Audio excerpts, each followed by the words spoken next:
পানি পান করার পরপরই কারো পেটে ব্যথা, বমিভাব, আবার কেউ হয়ে পড়েন অচেতন। পরে অর্ধশতাধিক শ্রমিককে ভর্তি করা হয় শহীদ তাজউদ্দিন আহমদ মেডিকেল কলেজ হাসপাতালে। ঘটনার শুরু শনিবার সকাল ৯টায়। গাজীপুরে ইন্টারন্যাশনাল ক্লাসিক কম্পোজিট লিমিটেডের শতাধিক শ্রমিক হঠাৎ অসুস্থ হয়ে পড়েন। এর আগে নাস্তা শেষে পানি পান করেন তারা। ওই পানি খাওয়ার পরই শ্রমিকদের পেটের ব্যথা শুরু হয়। আমি ৯:৩০টার দিক দিয়ে পানি খেতে গেলাম ৫তলায়। খাওয়ার পরে আধা ঘন্টা পর দেখি যে আমার আগে অনেক মানুষ আপনার বমি করতেছে, এই মাথা ঘুরে পড়ে গেছে।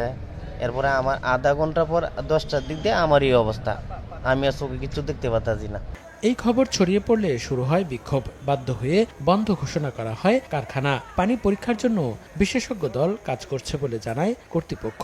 সবাই বলতেছিল যে পানির জন্য সমস্যাটা হয়েছে, তো এটার জন্য আমাদের বাইরে থেকে ইঞ্জিনিয়ার সব নিয়ে আসা হয়েছে যে আসলে পানির সমস্যা কিনা।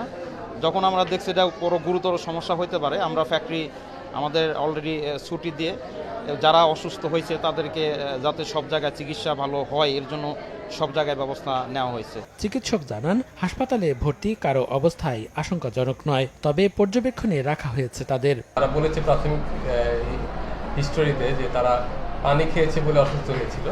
আমরা সবাইকে পর্যবেক্ষণে রেখেছি, কারোর অবস্থা আশঙ্কাজনক না, সবাই ভালো আছে। এই কারখানায় কাজ করেন প্রায় ৩,৫০০ শ্রমিক। সময় সংবাদ, গাজীপুর।